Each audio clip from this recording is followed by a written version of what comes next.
Karen here with Kingdom Talks Music, and as promised, we're going to have a wild night tonight. I've got the guys and ladies in the house. We're going to talk about some strange things, but they're not so strange. So happy to have Steve on with me and Cindy. She's new to the show. So is Charnel and True Seeker.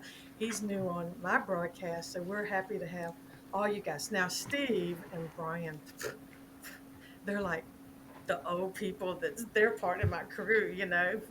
So we're so happy to be here. And tonight's topic is were priests new agers. So we want to take some of the taboo out of what you're seeing. And I know, Trusik, I know you and I, you don't know this, but you and I are seeing the same things that are going on, especially in Facebook. Some of the church age coming out and calling people new age. And it's going on a lot. They're talking about sage burning, blah, blah, blah, blah. And it's just going on and on and on. And there's a new age Christians and all of this false stuff coming out and we're false or whatever. So I want to get you guys together and just break down some of the taboo on this stuff. And all of these guys have got a piece to bring. So I'm going to go. Who wants to go first? So, Derek, do you want to take it? Sure. So, I mean, I definitely can break the egg. I know you can. Crack the ice.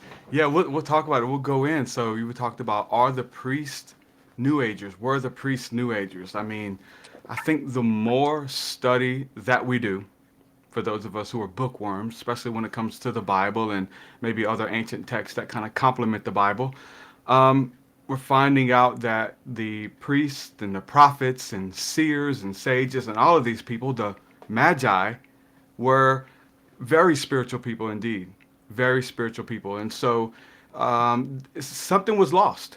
There were decrees that were by certain churches, the early Catholic Church that wanted to be a staple on spirituality, and so there were different reformations. Even when Martin Luther left the Catholic Church and started Protestantism, which is what most of us are a product of, he put out decrees as well saying we're not doing any more of that stuff. Like these practices that were held really dear by the early Catholic saints, who were very spiritual people indeed, which is amazing because for me in my studies, I've had to kind of look at some of the people who weren't Christian when it comes to trying to find people to articulate these spiritual experiences and studies that I'm finding in the Bible, but not having anyone to talk to about. And so I have to go to secular people because that's who you can talk to about crystals. That's who you can talk to Mhm. about sound healing and frequency. There was nobody in the church talking about this stuff. So, um, and that's what led me down that path and to be friends and to interview these people and to try to find commonality. And there's a lot because if it's truth, it has to be universal. And we're seeing that. But we're finding out now that, at least I am, some people have been here for years, that the early saints were very spiritual indeed, having mystical encounters with God and with the Holy Spirit and with angels and with frequency, healing. All of this stuff was practiced by the early church and is more biblical than any of us could fathom. And that, like I said, the more study that we do, the more reading that we do, we're finding out that all of those things aforementioned, the crystals and prophetic abilities and meeting with angels, and I mean, you name it, really everything that the New Age has, Christianity had it at one point in time. The early prophets, the sages, and the seers. And so now this information is coming back to us as we gave it away. And people were killed for this information. They were considered witches and many of these things. We kind of just get demonized and ostracized for talking about plant healing and working with plants and aromatherapy and color healing, all of these things that are in the Bible. Now we just kind of get made fun of and get pointed at, but it's working. It's working. Like this knowledge is coming back, and people are getting healed. People's lives are being changed because I think it's written on our hearts. It's in our DNA. Our ancestors, this was common practice for them. And so now that we tap into it, oh, it's new age. They got these terms and things that we put on stuff. We demonize what we don't understand. But as we own our truth, as we own our story, and yes, dig into the Bible. There's so many scriptures that talk about this stuff, and I love being able to take a nugget and bring it back for the people to dissect and to ridicule or to bring close to their heart and be transformed. And I think that's what we're all doing here today. Yeah, because really, I've done some study on this too. And the reason why I brought you on is because you've talked and taught about casting of lots. So the Ermin and the Thurman or Thummin or whatever you want to call I it. always say it different every time I say it Yeah. too. So, um, and then when I did my study on it, I mean, hey, I'm gonna let y'all talk about it because I was like, oh my goodness, like you said, it was something that they were doing before. So you guys, so Charnel doesn't have a whole time with us tonight, and I want her to go ahead and share her piece on this on the crystals. So Charnel, let us have it. I don't know if I got it to give to let you have it, but my background is ministry, just like I think everybody on here. And yeah, I'm definitely seeing over the years where you step out and whatever the situation is. I mean, years ago it was dreams and visions, and that was bad when I was working with John Paul Jackson and Bob Jones, and doing setting up dreams and vision seminars and readings, and then it was prophetic readings, and then it was treasure hunting, and you know whatever. Whenever you step out, there can be an opportunity to educate and explain a little bit more, and maybe open the door a little bit. You don't want to pry open a rose that's not ready, but plant some seeds and get some information out there to help people. Then it was the introduction to essential oils, which, that I think everybody on here uses oils. And so that was like crazy. And people were, oh my God, she's a witch, she's whatever. And I actually went back to school because of my profound experience in essential oils, how helping my physical body and my mental and my emotional because of frequency, as Derek commented. Um, and so going back to school, I actually had pastors who were saying like, "Oh my God, she's left the ministry or whatever." And I went back to being a naturopathic doctor. I don't think that that's necessarily leaving the ministry. For me, it was God giving me the whole world instead of a pulpit or a retreat or some church conference. So it really did open the door for me. I didn't ever go back to school to be a naturopath to necessarily open a practice. At that time, I was mostly opening up myself to more further education so I could understand how to help as many people as possible, as I would go to these conferences and having such a profound effect and people seeing a physical difference with how I even looked or acted because of the changes in my DNA and in my physical body. And so I went back to school to to understand this more, to be able to help all the people and all the churches and all the questions. And but then it did open the door for me to be able to speak at like wellness conferences and medical conferences, which I didn't expect or sign up for necessarily, but it started coming to me. Whatever you focus on, you make room for, and you only get what you are. So as I was really inspired to go back to school because of people like Dr. Lucky, Dr. David Stewart, Dr. Gary Young, and seeing how they would use it as a platform for healing, which is ministry, that it turned into something way bigger than I ever expected. And now I do have a practice, or did. I have, that's another long story. I got a building and started doing all that, and then it flooded. Now I have another building, so we're about to do that. But everything I do right now is remote, and stepping out, even in naturopathic stuff, which again involves frequency, involves a lot of crazy, awesome machines that have to do with frequency. It's energy medicine, using, like Derek said, plants, crystals, and what have you. I've seen a lot of people have some major changes in their lives and permanent changes in their lives. And so if people want to be upset about that, I don't have really a lot of time to deal with trolls that won't get what I'm doing.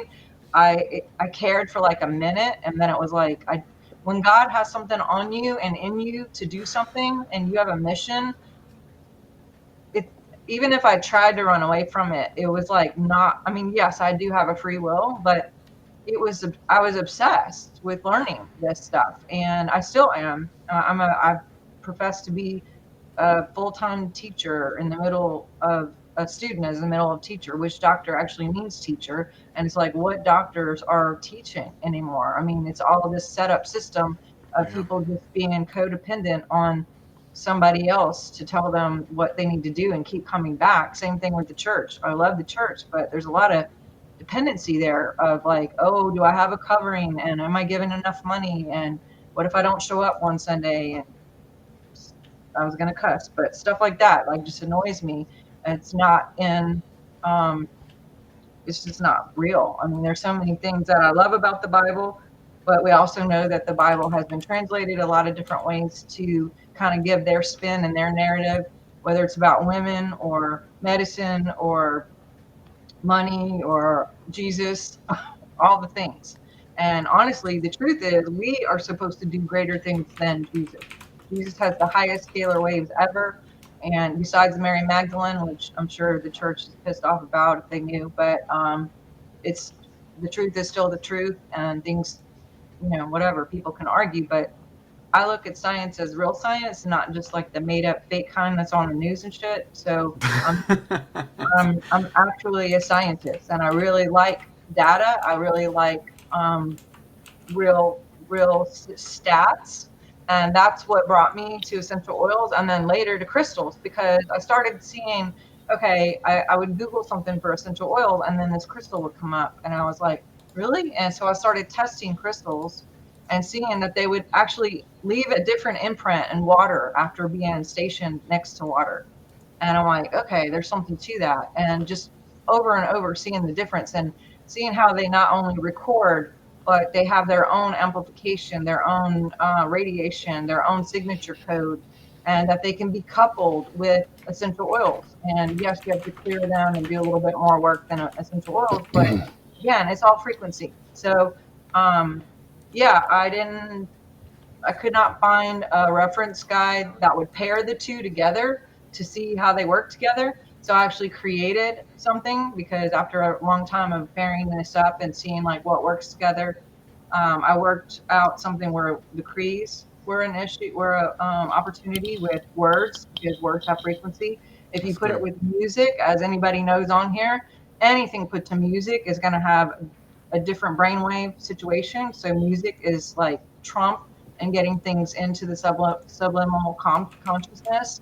But pair that with other things in frequency like crystals, oils, uh, there's all kinds of stuff that you can amplify it, anchor it in, and hold those energies even more. And so you're not having to like take 2 steps forward, 1 step back. It actually like anchors it in and holds it. And that's the thing is, I don't know about anyone else, but I am looking for actual truth and for upgrading all the time to be a better, sharper version of myself. And if we can raise our frequency, which, that's for me key, and we can hold it, then we're going to have a better outcome, because whatever we radiate out goes into the field. Whatever the field contains, um, it you only get a match to it. It's a biofield, meaning two, so it radiates out, but it also magnetizes back in. So the more you change yourself, the different projection that goes out into the field, which actually changes your patterns and who comes to you, what situations happen to you. And so the higher that we go up in love and God, who, like Derek said, is in our bodies, it's in our DNA. So there's going to be some projection of God out there anyway. If you are a believer of any kind of consciousness in Christ, then we can actually really affect people. And now I'm doing soul audits where I can measure how big your biofield is, how big your radius is, and I will find where you are on the map of consciousness. And what I'm seeing is if people's chakras are aligned, their feminine and masculine energies are aligned, they don't have any emotional blocks, we can go really high on the map of consciousness, which also changes our radius field of influence. And so literally just like Peter's shadow, we can walk around and have a 20-foot radius of where we're like igniting people to Christ, igniting people to love, igniting people to intuition and understanding and revelation and all the great things that are in the Bible and more. So again, going back to greater things than these, this is a divine opportunity. And I know every one of you on the panel are already been doing this for years, just like we have. And I adore all you guys' comments and what you guys are doing, and happy to be with y'all and see all these great comments. Thank you so much, Karen. Charnel, for saying all that, and we appreciate you and what you're doing, and you do awesome shows too. I love your shows. You are so cutting edge. It's not even funny. I just have a great time watching. So look who joined in with us. Mike's in the house. This is my bandmate, y'all. So Hey, Mike. Hello, how you doing? If you can't get here when you're supposed to, get here when you can, Mike. It's that's gonna right. be okay. That's what it comes down to here. So Steve, I heard you yell, Karen. Mhm. So I just want Charnel to put in a shameless plug for her crystal cards. She gave me a set of those a while back, and she took from her own collection the the pictures of those, and then she put some really very succinct but very beautiful meanings and uses. And Charnel, can you plug that a little bit? Because I think everyone should have a set of these. Yeah, I actually picked a card for the show. Oh, cool. So it's amber, and I don't know if you can see it. Yeah, can you? Okay. So amber is like everywhere on the front are my personal 80 different crystals that are my babies, and they actually hold frequency, so you don't have to clear them, which is cool. And when we tested people, if they gave them the real crystal, they would test strong. If we removed it, they'd go weak. If we gave them the card with that crystal, they would be just as strong. So it's kind of cool how that works. But so amber on the back, it shows what amber does. It shows the decree, and then it shows the companion oils that go best with it. And this one actually says amber is fossilized tree resin. Its healing properties to ease in stress, fear, and phobias. Amber's warm brown orange creates security and balances emotions. Worn around the neck, it's great for the throat chakra and for the entire body. It's great support for communication, the lungs, breathing issues. Also great to relieve pain in areas of joints and the body. The decree is, I am response able. I am purified, divine love now. And the companion oils are eucalyptus, vetiver, tea tree, and Ravensara. So I'm glad you like that, Steve. I have had, if I had like 100 of them on my tour, which we never worked that out, but if I had those, they would have been gone Well, probably by the time I left Houston. well, So uh, I find them very helpful. You did a great job on those. I hope there's a second volume coming sometime down the road. awesome. We're working on it, actually. Good. Cool. Well, Steve, I know you have quite a collection over there. I got a few things here. Since Charnel picked amber, I'm gonna hold up my black amber.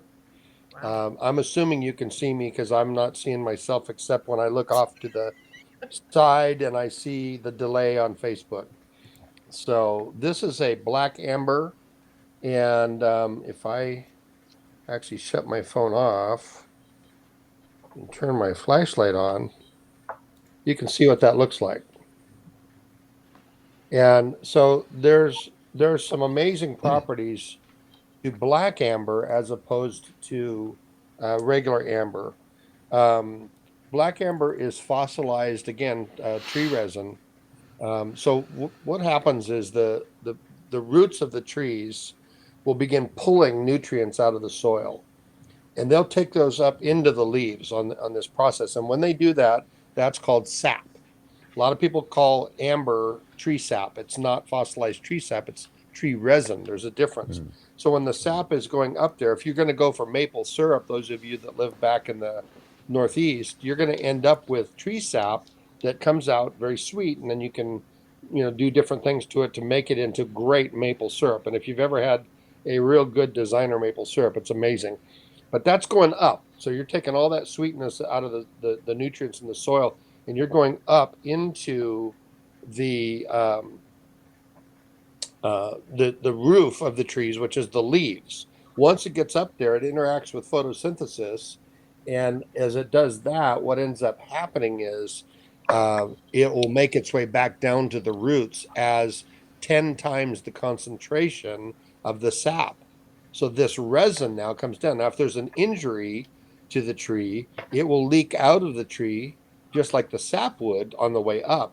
But this comes out and it's very thick and very sticky. And so the black amber is amber that has been struck by lightning. Oh, wow. And so many of us are aware of the Hebrew word for lightning and thunder is voices glorified by fire or glorified through fire. So you're really talking about an angelic encounter of striking this forest and causing injury to an entire forest in Indonesia of trees. So I import this now. I've got an importer in Indonesia that I work with, and I actually got this from Cindy. There was a piece of this that I picked up from Cindy Culpepper, who's on the call with us. And thank you again, Cindy, because this revolutionized things for me. This is my favorite stone energetically right now. And, I'm not much of looking at books to get all the meanings because I want to find the meanings out for myself. I know a lot of you guys are self starters that way. I know Charnel's entire packet of cards came out of her own experience, not just things that she read from somebody else's book. The books are great, but I want my own experience. So this is my experience with Black Amber as I've been using it in my practice on my clients. It's a stone of regeneration. It's grounding you to enable you to access higher energies. It cleans the chakras and the energetic body. It helps with stress, negativity, and emotional blockages, and on and on and on. It's got big healing properties. It assists in the throat chakra. It can assist to bring cleansing and balance. It will connect you strongly with the earth, and yet at the same time bring you up into the stratosphere, so to speak, in the heavenly realms. And it's also heavily associated with the solar plexus chakra, which is your prime energy center as you draw that heart energy down. Now, I'm freely using a bunch of language here. I'm talking about chakras, and I'm talking about, all these things. So people ask me the same things that they were asking Charnel. They'll say, "Are you a New Ager?" And are you being a naughty Christian, and all that. And here's the thing: I used to come up with all these sophisticated answers, but I turned 68 in July, and guys, I'll take anything new right now. I don't care if it's new age or new facial cream, to shave my parts of my skin that I shave, or a new pillow. I'll take a new pillow. Thank you very much. I need a new vehicle. My van just blew up the other day, just literally a couple of days ago, exploded and went down in a blaze of glory. So yeah, I need a new car, and I'll take new age too. Thank you, because it's nothing new about it. This is ancient age stuff. Brian's Yeah. always telling me, but we got to go back. It's that verse in Isaiah. We've got to go back and look for the ancient pathways and walk in them, because that's going to bring life to us. And so, I've got a bunch of stuff here. I've got my first stone that I ever found was a smoky quartz, and of course, smoky quartz is great for grounding, but it's also great for clarity. And then I contrast that with the regular quartz. So now we've got a smoky quartz, but we've got regular quartz, and this amplifies energy and our bodies. So if you're afraid of crystals, you need to leave the planet, because there's crystals everywhere. Don't go to heaven, because there's crystals. There's more crystals in heaven. Just read about it. Read your Bibles, and you'll find Yeah. out there's more crystals there. But you're going to have to leave yourself somehow. So pray for the rapture or the rupture, or pray for something to happen, because if you take your DNA, let's say this is appetite, but let's say this is a cell, and you were to look inside that cell, you would find a single strand of DNA in that cell. Now we're talking about trillions of cells in your body. Every one of them has a little tiny squished up coil, and they called it the cosmic serpent because it looked like a coil. If it had a horn and was fat, they would call it the cosmic rhinoceros. But it didn't look like me with the horn. It looked like a snake. Okay, so there's nothing evil about that. But if you take that little tiny coil inside of each of your trillion cells and stretch it out, Karen, it becomes 6 feet in length. Wow. 6 feet. That's in every one of your cells. Now, if you take that, let's say this is all stretched out now. This is just a wood dowel that I hit my bowls with. But then if you turn it and you look down the axis of it, you're going to see this shape, the shape of a quartz crystal. Our DNA is literally quartz-shaped crystal, and it functions in the same way that does. Then you get into something like this, which is an celestial quartz, and that's a cluster of quartz crystals. And the celestial quartzes are amazing for higher energy and transformation. Now, what do I mean by higher energy and transformation, and how can a crystal do that? Crystals are receptors. Crystals receive and transmit. The most powerful frequency in any stone is black tourmaline. Black tourmaline, if you were to sit this beside all of your other crystals on the counter for a week, you'd come back a week later and this would be covered with dust and the rest of them would be fine. Because this is attracting dust particles and other energetic particles out of the atmosphere. That's just the nature of it. We use quartz in all kinds of things in our technologies. If you're watching on a computer or an iPad or some kind of a tablet or a phone right now, you're using liquid crystal as, yeah, there you go. You're using crystals and their technologies to transmit and receive energy. Don't be afraid of the word energy. If you're watching and you've been told by your pastor that energy is a bad word, it's a naughty word. Watch my lips. The word in Greek is energeo. Energeo. That sounds like energy. It's not dunamis, from which we get the explosive power of Holy Spirit. It's the energeo of Holy Spirit, So the good. energy of Holy Spirit.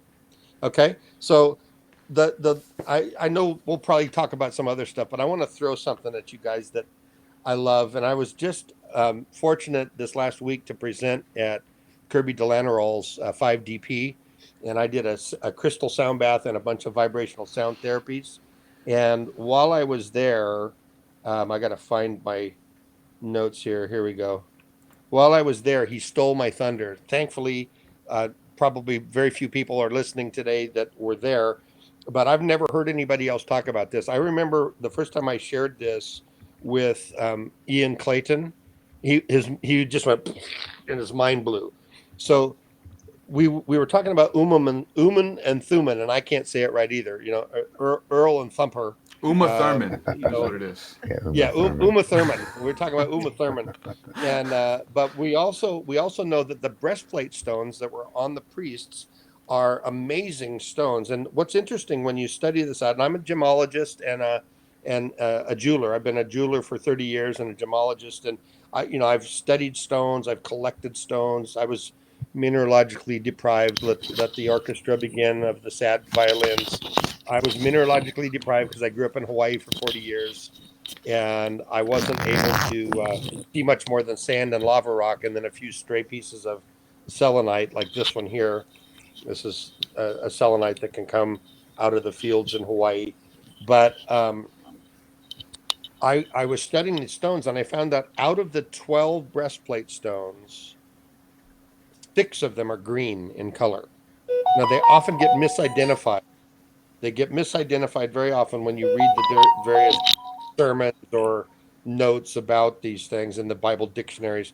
But when you really trace back the original Hebrew word and look at what the meaning was, and then go after the original mineral that's being described, it's green.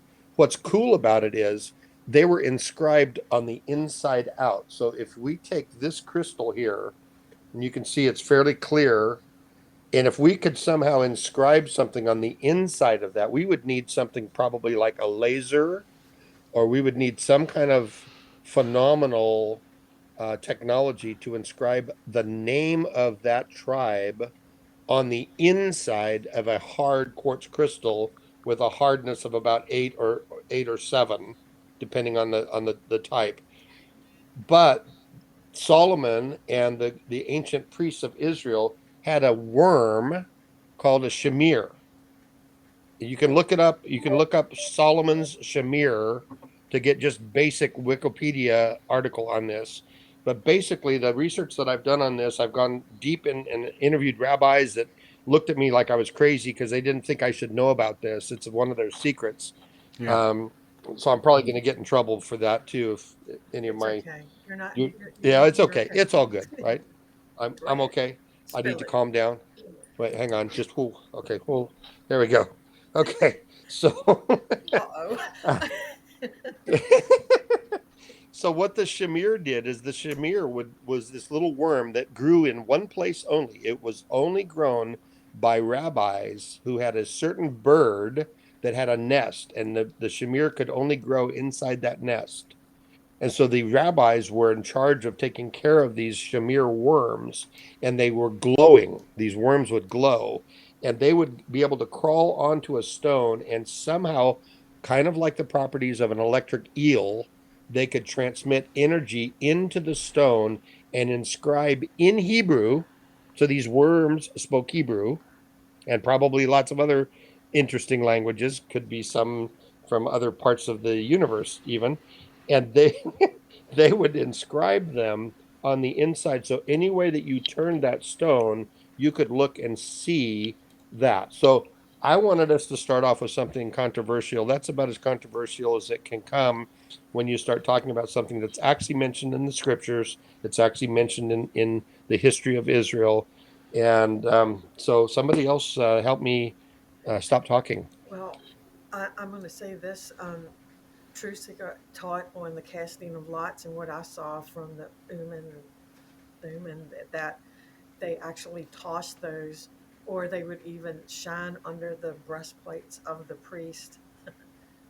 They would start glowing. So, Derek, can you kind of? I will, but I want to give Brian and Cindy a Yeah. chance to speak first Okay. because I know they're burning with something. They got a word in them, Yeah. but I will. Because We'll he's definitely smiling. Do you cover see that it? before we go. Yeah. Go ahead, Brian. Very cool stuff, you guys. I was talking with Cindy earlier today about some notes and stuff I had some years ago. I did and kept them on my computer, and I kind of wanted to go over them when you were talking about doing this show, and ended up leaving my computer in Florida, so I don't have it.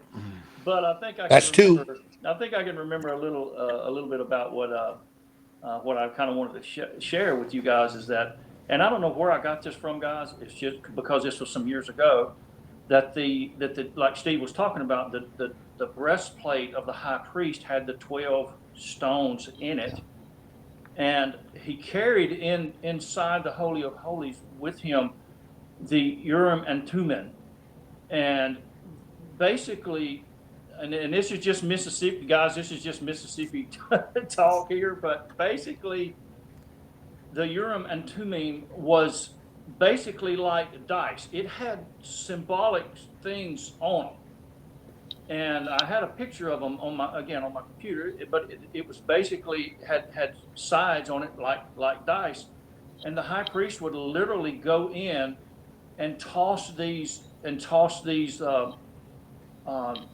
You understand what I'm saying, guys? It's not dice, but it was actually made out of wood. But anyway, he would toss them into a certain place, and one of the stones is because he was in there looking for an answer. He needed to hear an answer from the Father about whatever, and one of the stones in the breastplate would begin to vibrate, and that's how he was able to begin a direction to go using the stones and the human what is it? Urim and Thummim, I guess, would be the thing. But anyway, I thought that was so fascinating because if that's not New Age, I don't know what is, guys. I mean, the dude's rolling Yeah. dice and stones are vibrating on his breastplate, and it's like, come on, man. These guys were way into some stuff that we're just now remembering, you know. So it's You pretty know what, cool. Brian? you know what? I even read while you're talking about this. Look, he's got a picture up for us. Keep it up there. I'll blur you up here. Here we go. So I even read that even those, it would move the stones around the breastplate. My study Mm. that I saw, Wow. it would move the stones on the breastplate. Hmm. Very cool. Yeah, and also too the priests had them on their shoulders. So we're looking at a bunch of things. Like we're looking at the literal story. We're taking it literal. We're looking at like these priests going into the holy of holies with the breastplate on, and the asking these yes or no questions. You could answer like some detailed, what is your name, and kind of thing like that. It was like, let's get clear on it. We don't know what to do. Let's ask the Lord. Do we go here? Do we go there? And so they will go in and do that, and they will get their answer. Um, but also, these were the priests. That was them, right? Now, who are we? We are the spiritual priest. All of us, we Come on. still carry that spiritual priesthood, and all of these spiritual precepts are for us in the spirit, but also what they were using in the physical as well, the crystals and all of these things, and it's asking the Lord.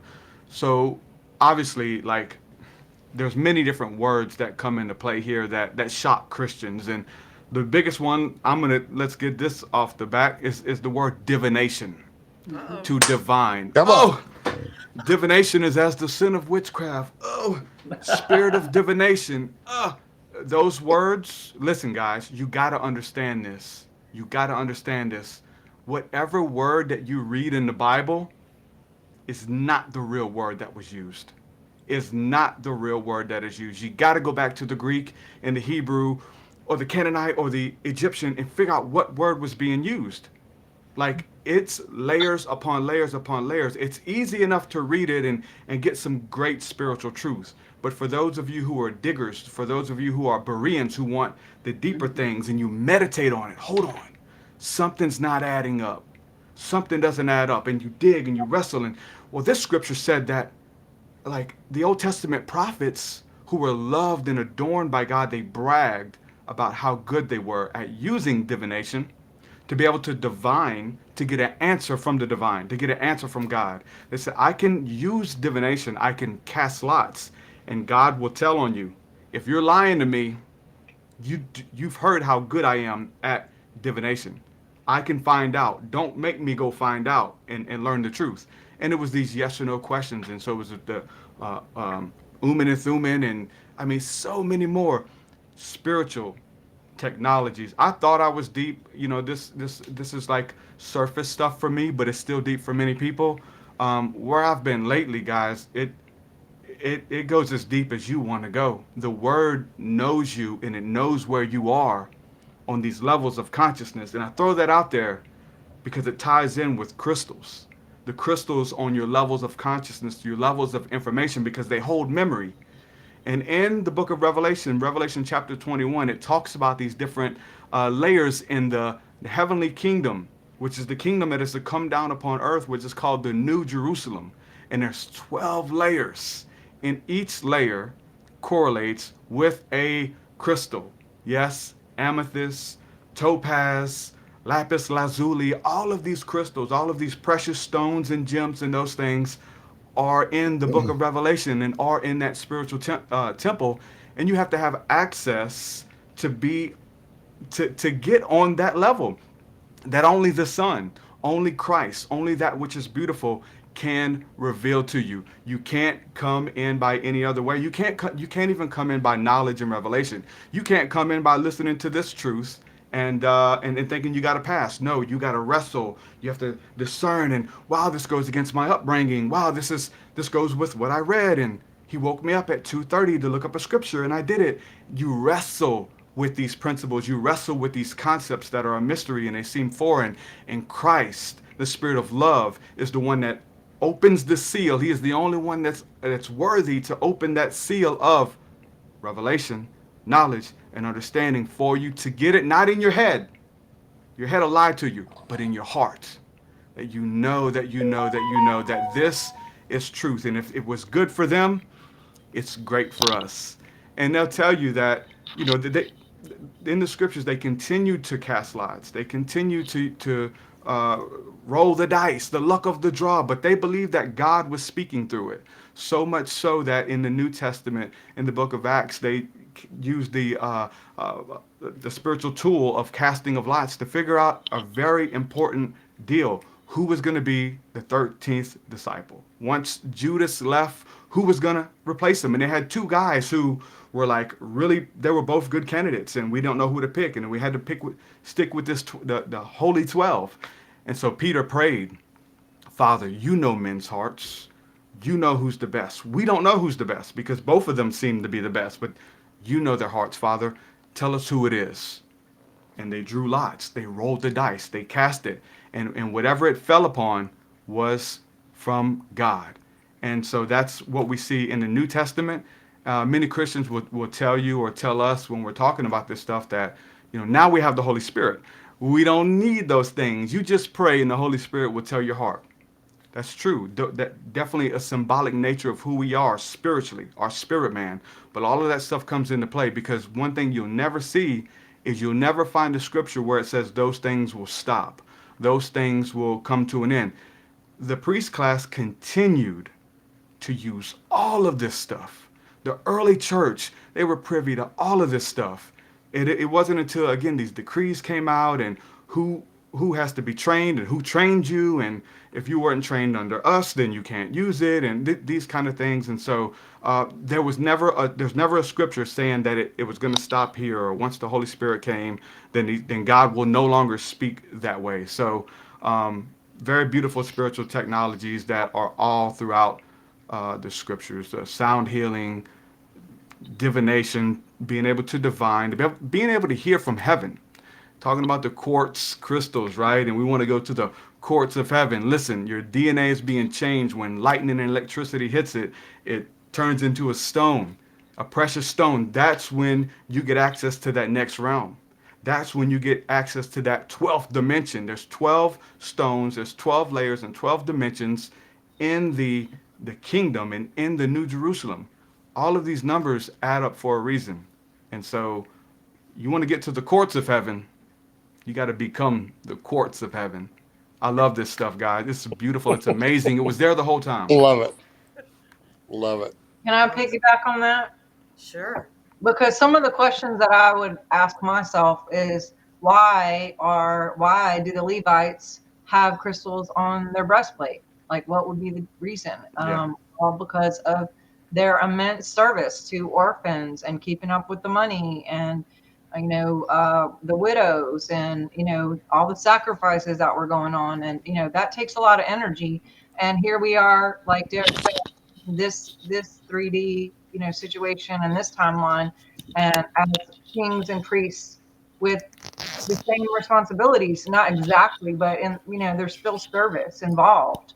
Some of the other questions is like, if we're crystals and crystal and God are in us, then obviously muscle testing would be similar, and or using a dowser or a pendulum or something for divination, which again, going back to questions, who is divine? Who's divinity?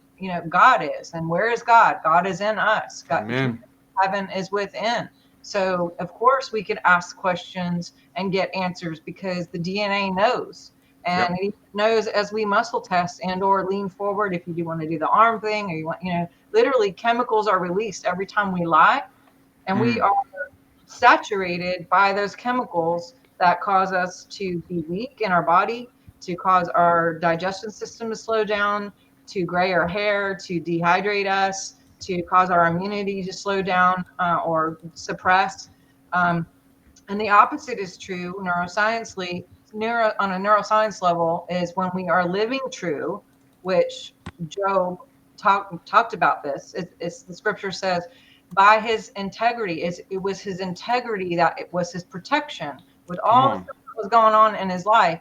That word integrity is to be integrated, to be fully integrated, mind, body, spirit. And so here he was, a priest in his own, version, And, he was able to be protected by keeping and living true to what he was feeling like he needed to do. And as we do that, we also have the chemicals that saturate us to give us strength and to do like supernatural things and to have intuition and to know what's right and what's wrong to do as we muscle test and or pendulum, or just sometimes a knowing of just your gut, the second brain, because it's connected again to DNA. DNA is in every organ, it's in all of our cells, the trillions that we have, and that is a crystalline thing. It's a divine thing.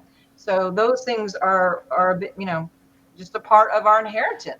We have the DNA. We have the technology within our very bodies. And so yeah, these modalities are really great and God gave them to us. So why not use them just as the priests did, but also remember that we can amplify that with these external things of what's already encoded in our actual DNA. Yeah. So muscle testing, divinity, crystals, even all of it. I mean, there's plant medicine, there's, I don't know, we can go all those places too. But when we lower frequency, that's what opens the door to entities. And when entities attach, that's what causes so much confusion. That's what causes demonic possession. That's what causes, all the problems that keep everybody with voices and not understanding and not having clarity. So, living a pure, clean, divine life, that's not a bad thing to be divine. Divinity is holy and sacred, and it is our inheritance. And when we are living true and doing the things that God calls us to do, which what I do may not be what any of you do or any of you guys who are watching do, but when we're all doing our version of whatever it is specific and custom to us on this planet and this timeline, then we will have the surge of chemistry that will support those things that we're called to do. But it's when we don't live true, when we live a lie, that's when we go weak. That's when things get confusing. That's when entities attach. That's when there can be problems. And so I just encourage everybody to really dig in and get those higher frequencies through whatever way you need to do for maintenance or support or upgrades, and then be in service with your breastplate and use the modalities and the tools to be the sharpest, greatest, on the planet. We're supposed to do greater things than these, and yet who's doing greater things than these? It's good. So Brian, Cindy's sitting there. I haven't heard from her yet.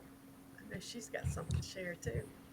Well, you guys know me. I bring the experience to the table. So I was thinking this past week, when my mom remarried, I was 11, and I had a lot of emotional stuff going on. And so the guy she married was actually a Baptist preacher. And he got me a gift, and it was a bag of rocks, right? But he got me this rock polisher. And because I was real shy and I was always doing projects by myself. And so Daddy set it up on the carport, and it was just like, oh my gosh, and he taught me how to use it. But that bag was full of tiger's eye. And so I don't know, just as a child, it made such a statement of safety, of grounding with me. So I pulled these out today. I've got some just regular tiger's eye, but then there's some blue tiger's eye. But it just took me back to, I didn't know anything, but I was so drawn to those stones. And then, like every time we go on vacation, I remember Daddy taking us to a petrified forest and they had gemstones. So amethyst being my birthstone, it just started showing up in my field. And so years later, I was at Maggie Valley. And if you've ever been there, they just have tables everywhere of these beautiful crystals, and I mean large stones. And so I was walking around and I went inside the shop. And my mom at the time, she had serious arthritis in her hip. And so I was looking at the stones, and it said this one was really good to support arthritis. And so I actually got it out. I thought about you, Steve, while ago. So it was this big chunk of black tourmaline. And I was like, oh my gosh, I'm going to get that for mom and just kind of see, with it being her hip area. So I bought it, came home, and I was like, Mom, this may sound crazy. I said, but you know how I love the tiger's eye. I said, so let's just put this in your recliner and let's just see, right, what it might do. So Mom got such relief. And I mean, it's a big old chunk of stone, right? But it fit perfect into her recliner. So, and I mean, I've got tons of gemstones here, but this is what came to me. It's like I would just always go to what showed up on my path and the beauty of it. Like, I don't know how we can think God's creation that is so like gets our attention, how we can even question that. So another confirmation on my path was when I got into the essential oils. And so some of our kids, they weren't sure about all the stuff that we were getting into, right?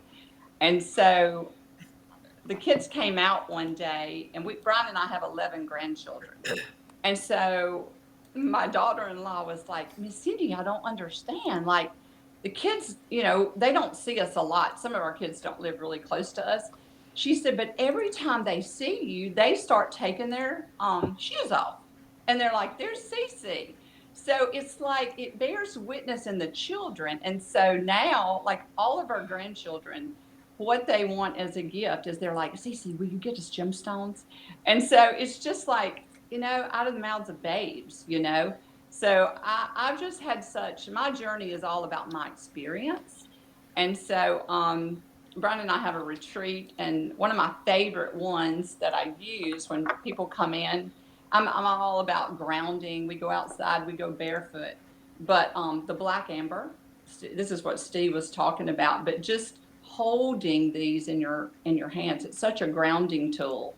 And then the other one that I love to use is the selenite. I've got some really big chunks of selenite that I love. It's really good to cleanse your stones. I have chunks where I lay my stones after I use them to cleanse. But these are beautiful pieces as well as taking the negative energy and just holding. So these are just a few of the tools I use. But again, for me, it started as a little girl. And it was amazing what that tiger's eye. And every time I see a piece, it just brings me back to my heart of all the experiences I've had. And Brian, I'm thinking about some of the years. Every time we'd go on a vacation, Brian would be like, why is our bag so heavy, right? And so I would have picked up, we're at the ocean, California, wherever, I'm like, oh my gosh, I have to take that stone and that stone. And so anyway, I would bring them home, and I had this plate, and I would just store them. And I would hide them in different rooms, not hide them, but they would be on a pretty basket or a plate. And so back in, gosh, it was probably in '06 when Dr. Vancouvering came. He stayed with us a few times. And before he was leaving one day, I was like, would you pray over Brian, like at his piano? And so Brian starts playing the piano, and he starts praying over him. And he says, Cindy, I see this plate of stones.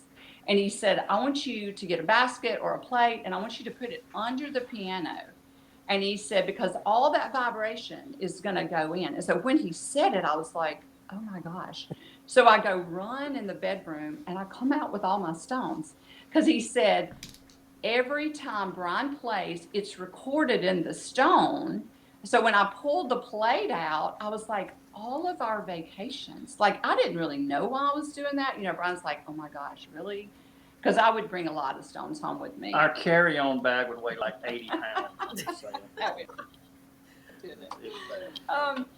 That so touched my heart because I didn't really know why, other than I thought the stones were cool. They were special to me. But I actually put them under the piano. And Dr. Vancouvering said, all of your memories are recorded in these stones. And even when Caleb got married, he got married at our home in the backyard.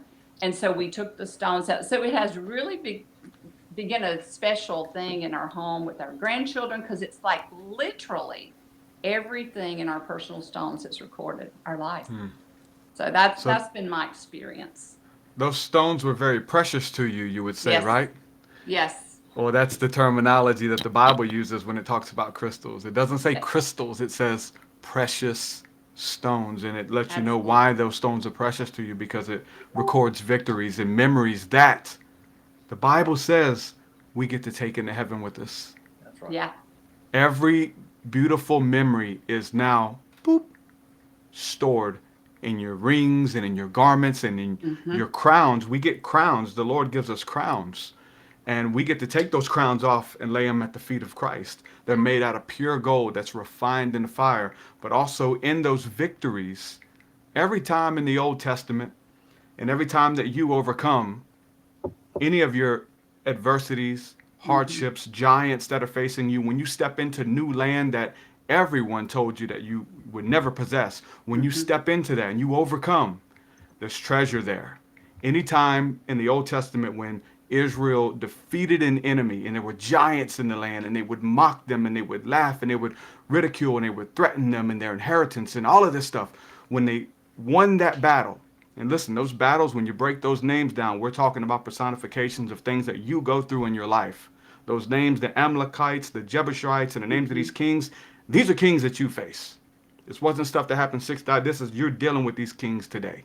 When you overcome them, they have a treasure. They're guarding a cave. And when you step into that, you get the precious stones, you get the gems Mm-hmm. and the rupees. And it says that if we are to believe in God, we have to believe that He is a rewarder of those that diligently seek Mm-hmm. Him. And Christ, honestly, Christ comes in cycles. He comes every day to bring His reward.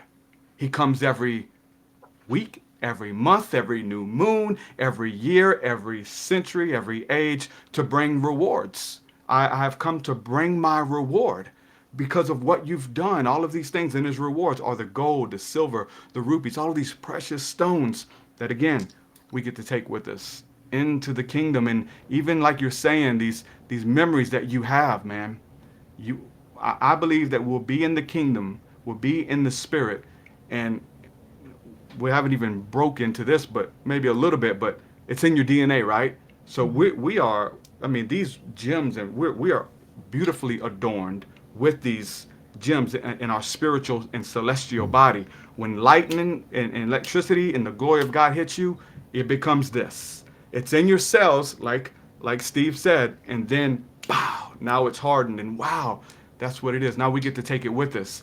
And I believe that when we get into the kingdom, all together, we'll be able to, hey, check this out. Here, I want you to see how I overcame. How did you get that one? I got that one too. Well, in 19, I'm But getting old. In 2011, I overcame a pill addiction. Yeah, I did.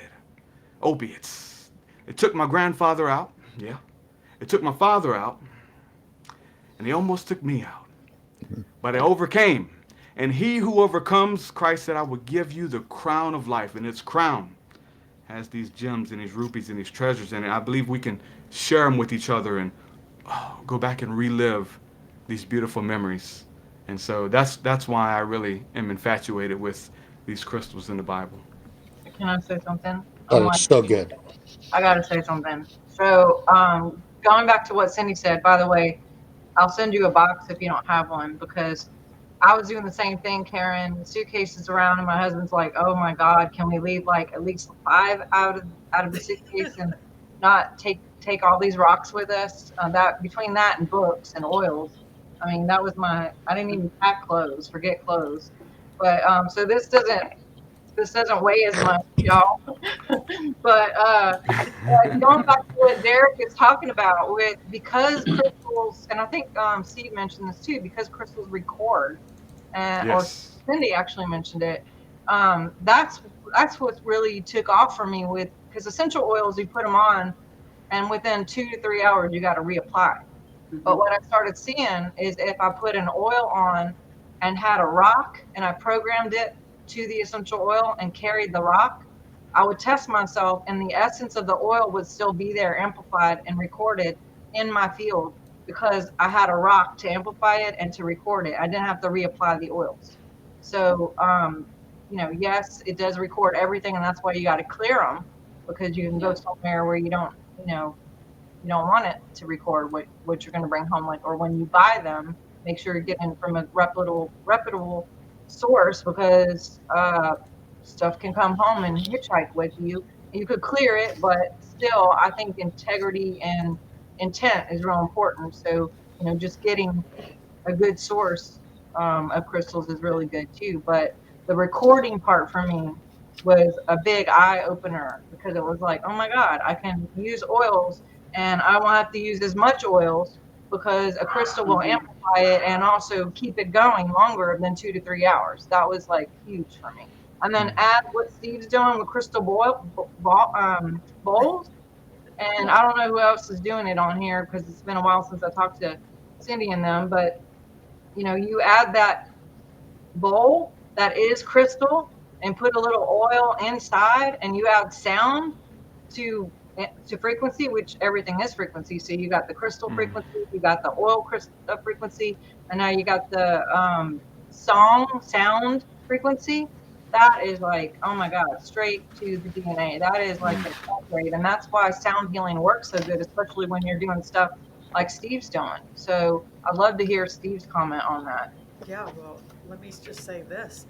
Chanel just led us into the next thing I wanted to talk about because this is Kingdom Talks Music. So let's talk about how the music plays into this. So, Steve, kick it off.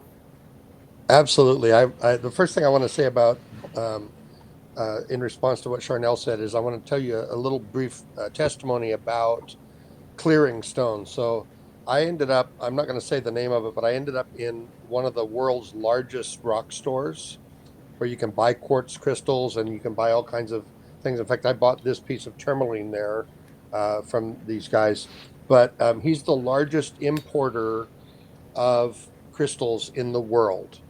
If you buy something online on Amazon, most likely you're buying it sourced through his import business. And I now represent him. I have access to all of his material. It's ridiculous. Some of the things that I've seen I didn't even know existed on the planet. But I walked into his store for the very first time, um, and a lady thought that I worked there. Evidently, my hair gave me away. Also, my DNA T-shirt gave me away, and so I said, "Well, I don't work here, but what do you want?" And she said, "Can you cleanse this rock? I think too many people have touched this, and it doesn't feel like it's good energy." And so she was expecting me to go get selenite and set it on the, there and let it cleanse, or to wash it or something. And I know that. I mean, I know stuff, but I also know that we carry within us all of the things that Derek was just talking about. And Derek, that was brilliant, man. I know we're recording this. I want to go back and take notes on what you just shared because that was excellent. But so I took it in my hand and I held it for about 30 seconds and I smeared it with my hand like this. I rubbed it.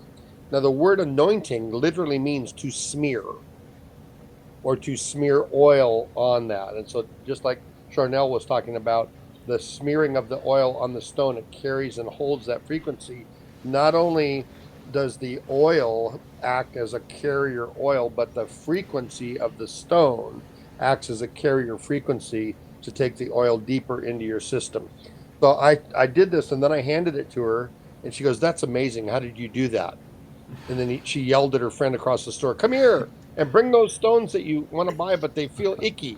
So I spent the next 2 hours cleansing stones with my hands and got a crowd of about 30 people there. And finally, the owner came up when the crowd dissipated and he said, "Do you need a job? Because, man, I would love for you to be here." Each one of those 30 people bought no fewer than $200 worth of stones from him because I stood there cleansing all of them. And so we formed this incredible relationship. But while I was there, I had my plant device that Brian and Cindy had blessed me with, turning me on to that whole thing. And so I'm going to do what we did to Cindy at the last big conference we did together, Karen. So you recall, Brian and I did our session together there in Mississippi. I was visiting, and then we had Cindy come crash the party. And so this is largely for Brian and Cindy, but I'm going to bring Misty on. And this is Misty Tugas, and Misty came to visit, and she just walked in like right after we got started. So I think you can see us both, Karen. Does that work? Yeah, that works. You're just moving so Okay. fast. It's like you're a blur in sometimes. I'll slow down a bit. Slow down. I'm just excited to be here with you guys today. So anyway, I I wanted to ask a question and bring something up about the music side of things, but I want to go through it with Brian and Cindy because I think there's something that a piece that they have to add to this. Brian, as you know, you've taught me a lot about singing the plants and how they respond and their energy and all of that. And so I've done a lot of research, and that book that you and I have talked about a lot, we've read to each other out of Plant Intelligence and the Imaginal Realm, talks about how the root system of a tree or a plant acts like the brain of a human.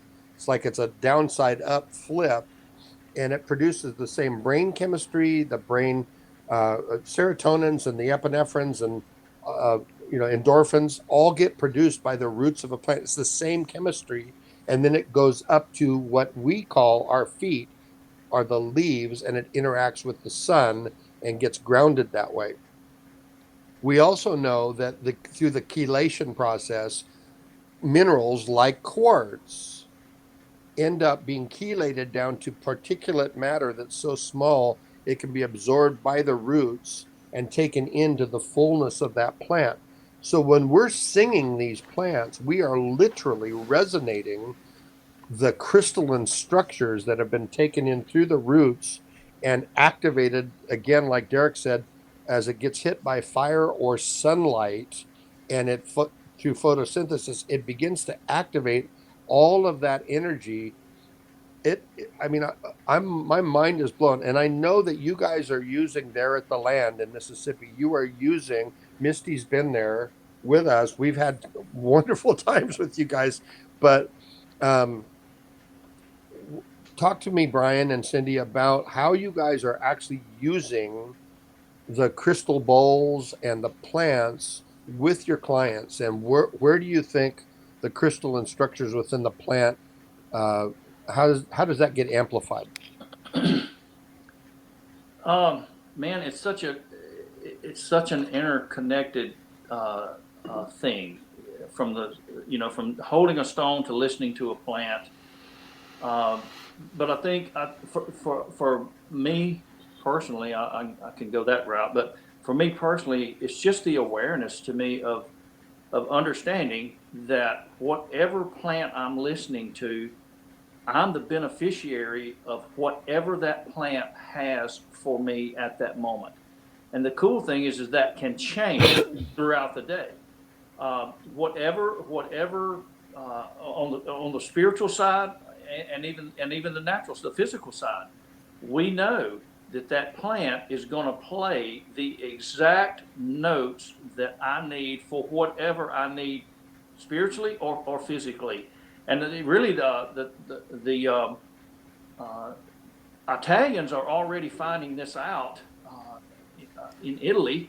Of course, they invented the device, but still, man, they're finding out that just by listening to a certain plant, in other words, if a person has a certain ailment, I'll put it like that, then they can bring a plant in, and that plant will literally scan that person's body and begin to play the very notes that that person needs at that moment for healing. And they're finding this out, guys, that the plant intelligence is a big player in where we're headed. And I think we're headed back to being able to hear the sounds of the songs of the plants ourselves. But yes, we are a beneficiary of all the minerals, everything that plant has. We receive that just by listening. So it's a pretty cool thing, and of course Cindy can talk, because we do use plants here and the bowls. So anyway, So, Steve, the bowl that you gifted me with, that's really, I use that bowl a lot. It's the pineal bowl. So I use that one a lot to begin a session. It's very grounding. And then again, I do the palm stones and different things like that. But I had an experience this morning, I think that will fit here.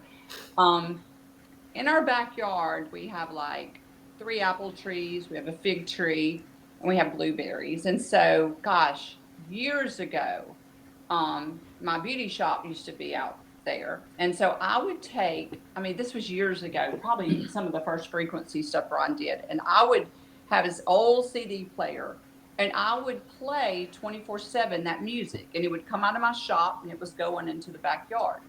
And then me and Caleb's girls, we used to have box gardens out there, and we would go and we would talk to the apple trees and we would talk to the fig tree and just talk about how beautiful it was.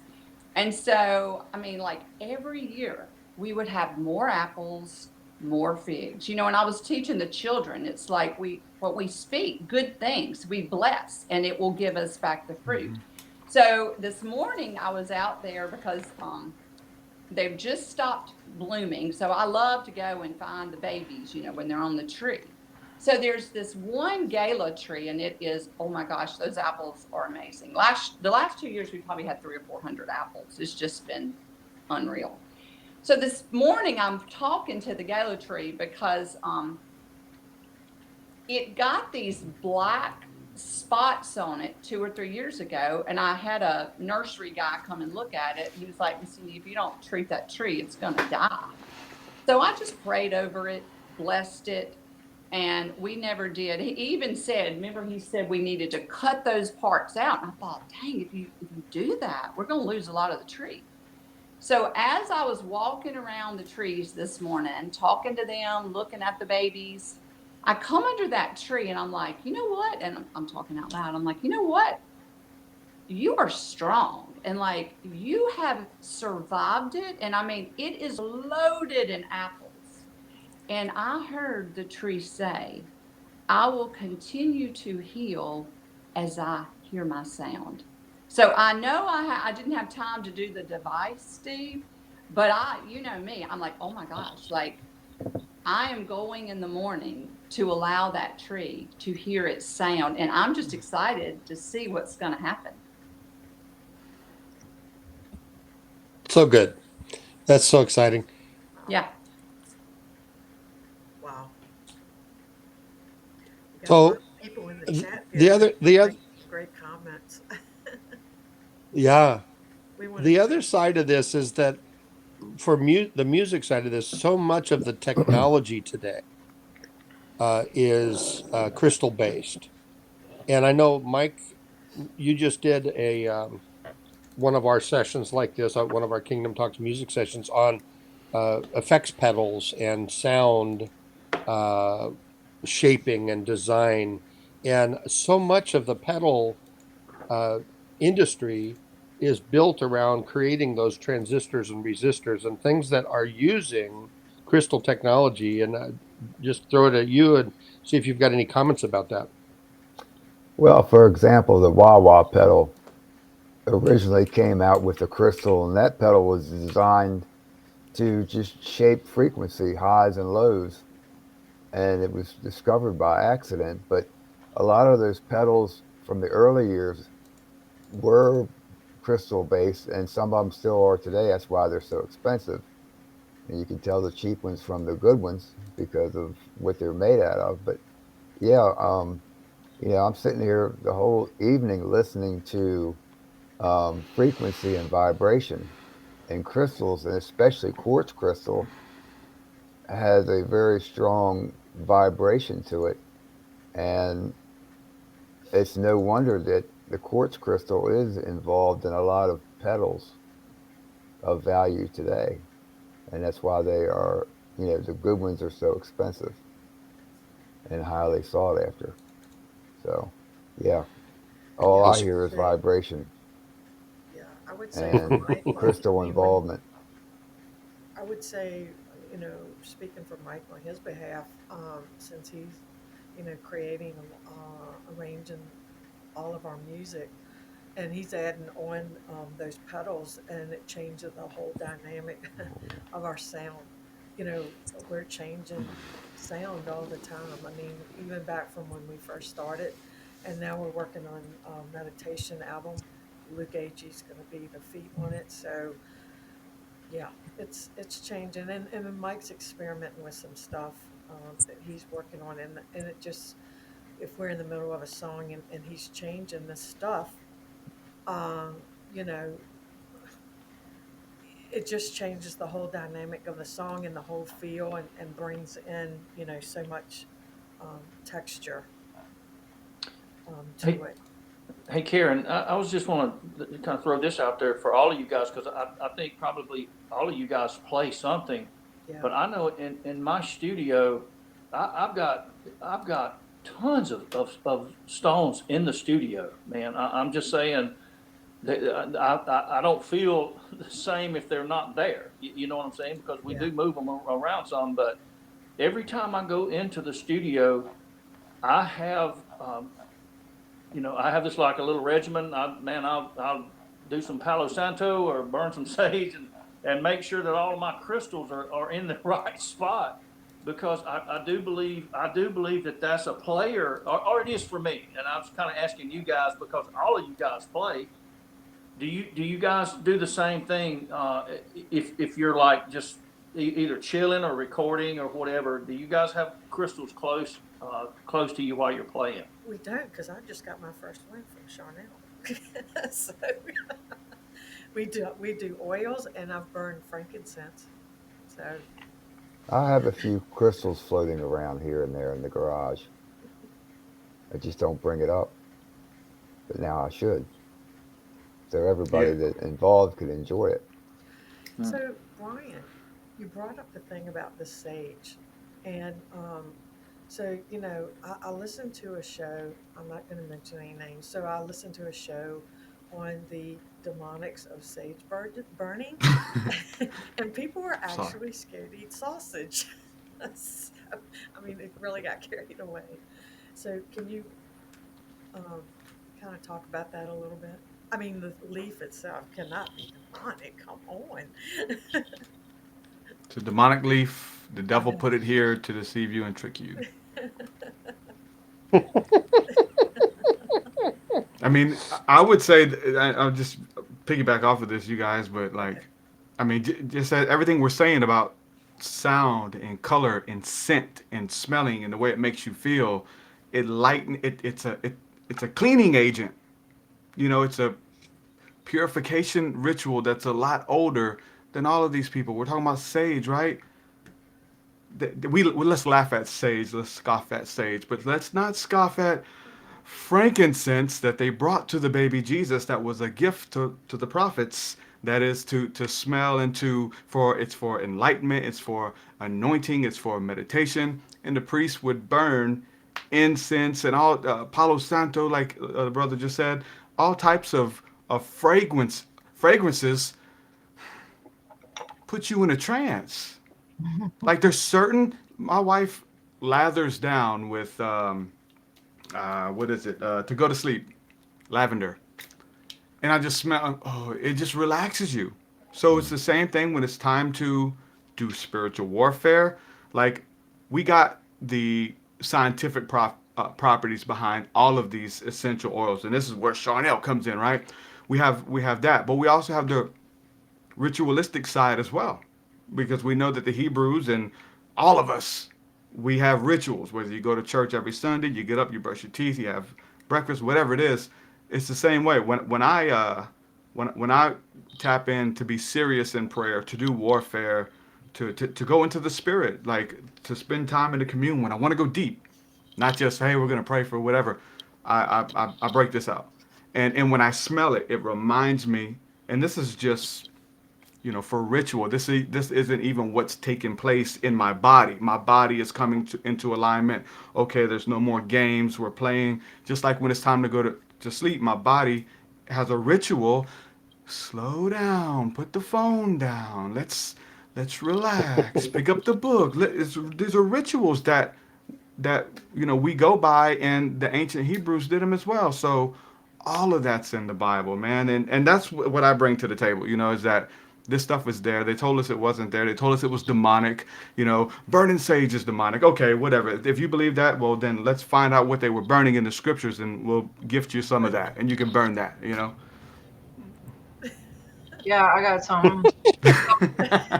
Going back to the question of, do we have them with when we do music or whatever? Yes, I definitely use them in music. We're using them in music anyway because most of the instruments have it. But also, I put crystals in my plant pottery. I put them in my dog beds. I put them in the cat where I have a whole section on my window, and the cats will lay on top of the crystals. They want to be on the energy. They are drawn Hmm. to it. And I'll also say I do biofeedback, and biofeedback will look at your aura or your field, and I do some diagnostics to see what's going on, and then also send back energies to you remote.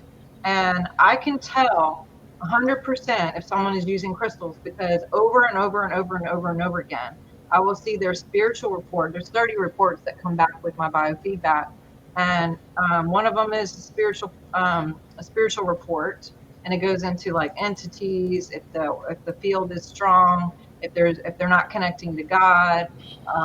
There's a whole list of things on that one report, and then there's another report that shows an electric report, so like 5G and what have you. If I see a clear spiritual report, number one, they're not using drugs, they're not drinking, and they usually have crystals in the house. And I'll ask them, oh my God, you have a clear report. It happens about maybe 5% of all times that I do it. But if I get a clear report, those questions are always, yeah, no, I don't drink, I don't do drugs, and I have crystals all over the house. Because entities don't like sage, Palo Santo. The frequency is so high. Entities are like a 10. We're 67 megahertz on a healthy adult day. When we drop lower, we can open ourselves or our field up to Hmm. entities. Once we die, we're at 25, and it still takes a week or two to get down to zero. Entities, alcohol, and drugs, whether it's pharmaceutical or recreational, they're 10. So when we participate in 10 frequency, then we open up the field to 10 frequency where entities can come in and anchor in. But when we're not, and we're using frequency to buff up and build up the frequency to be higher than 67 megahertz, then we actually are having a whole different radiation and a whole different report. Same thing with the spiritual or the electrical. I can look, and with 5G going on, whether it's computers, towers, cell phones, whatever, if I see a clear report, the first question I'm going to ask is, you have a lot of crystals in your house, don't you? And the answer is always yes. So there is way more on a physical, mental, spiritual, emotional protection, security, whatever you want to call it, to actually using this stuff. And I think it's sad for people who aren't open to it, um, because again, I'm looking at data, I'm looking at stats.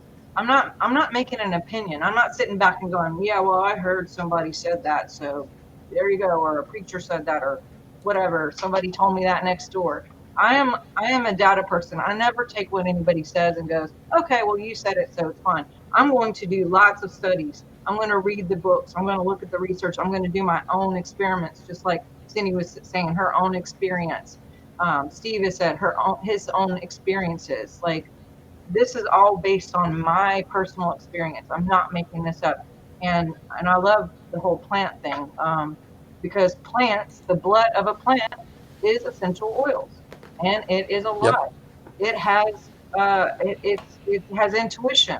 It's literally alive. And if you go through TSA, if you happen to go through those things, which I don't, I always opt out because it'll mess with your DNA. It will actually kill an oil. But within 4 hours, you can retest it and it will resurrect itself within 4 hours. That's the power of the blood of a plant. It is here for us. These plants are here for us. And yeah, I put crystals in my plants because why not?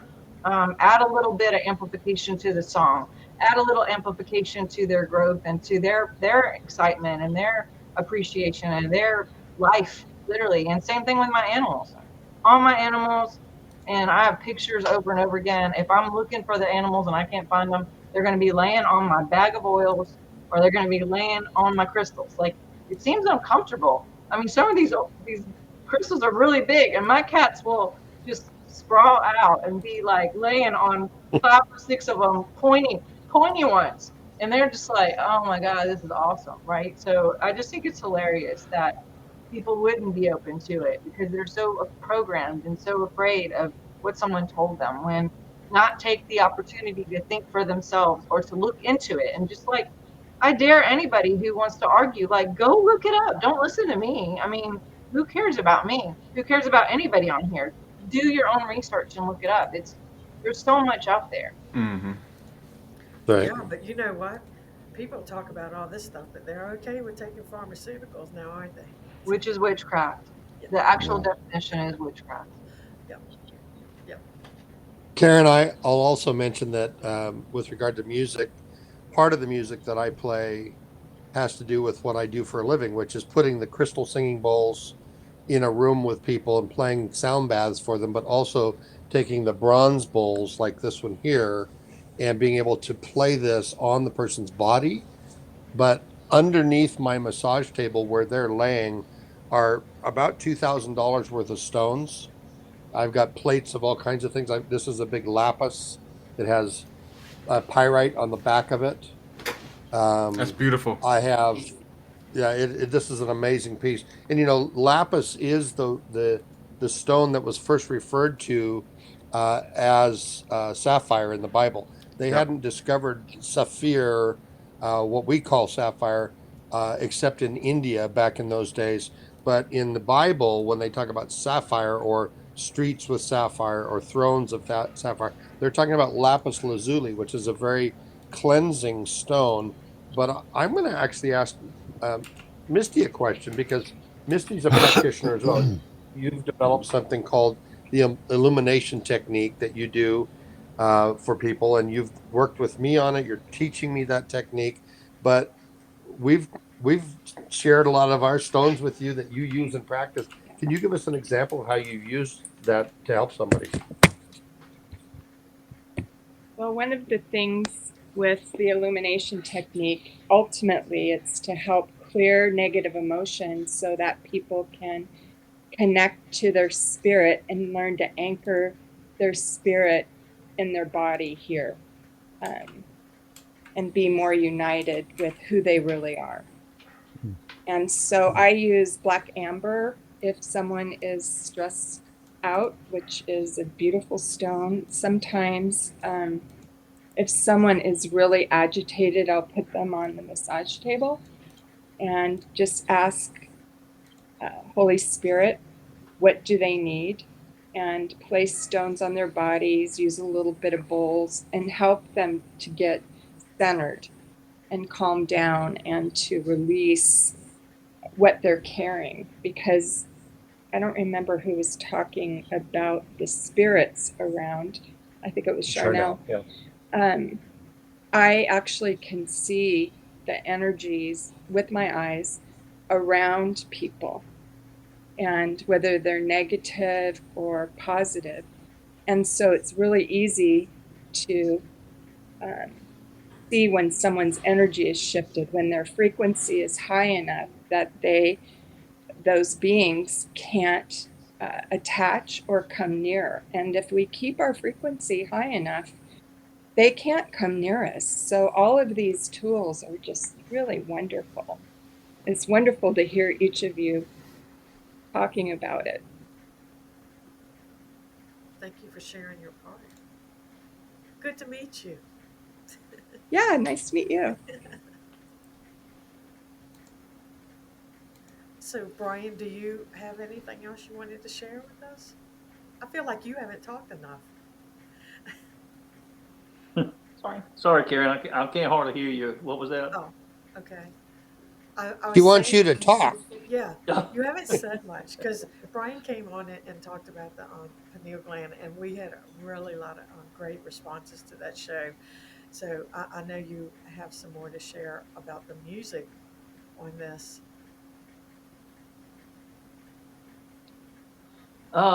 Here. Not really. You What want me did to- she say? I'm gonna Yeah, she's interpret. got to Okay. I'm gonna interpret. interpret. Yeah. They said that you taught on the pineal. How great you thought she might have more to share about your music. Yeah. Got it.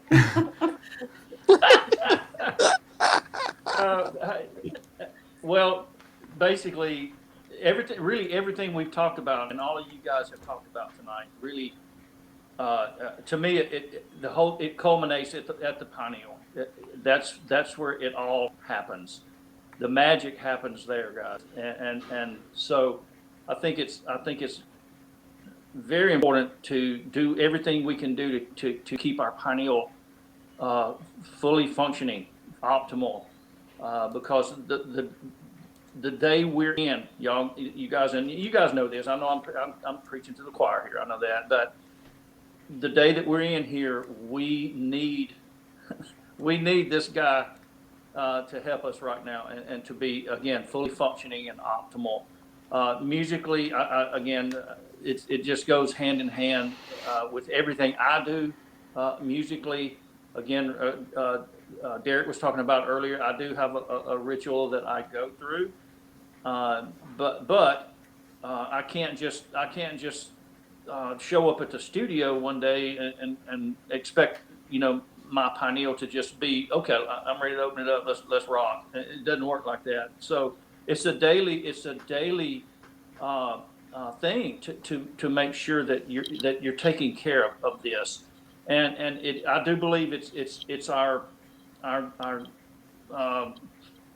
our device for traveling into the other dimensions. I just do, and I think it's biblical. We can, all of us could talk to anyone outside of this group and explain that to them. I know, but yeah, it's just I think it's a time really to be aware and to be conscious of having the pineal gland functioning optimally.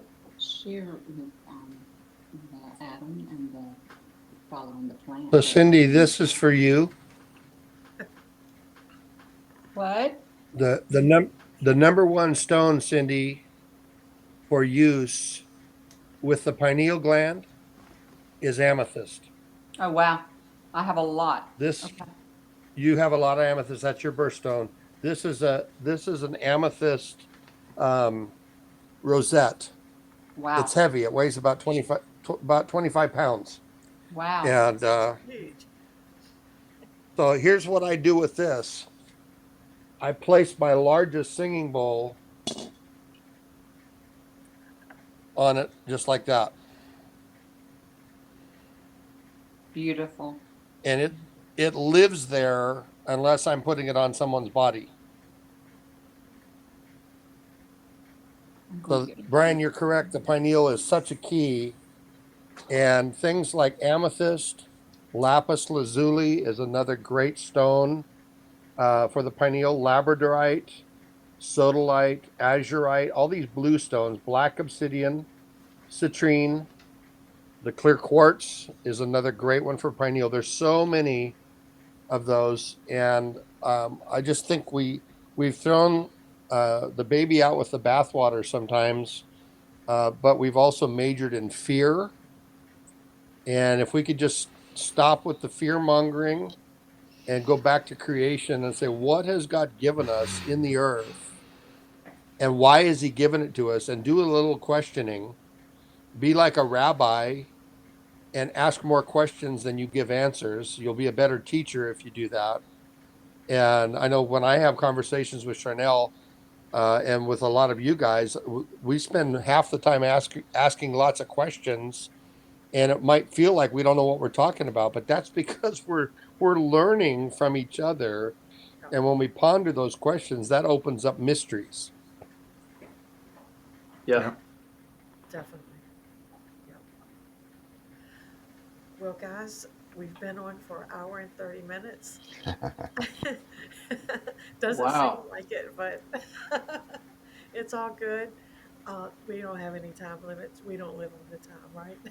So I appreciate each one of you guys coming on tonight and stay on the line. We want to give a big shout out to Gil and Adina. They're in Mexico and they're on their vacation. It's their anniversary, guys. Yeah.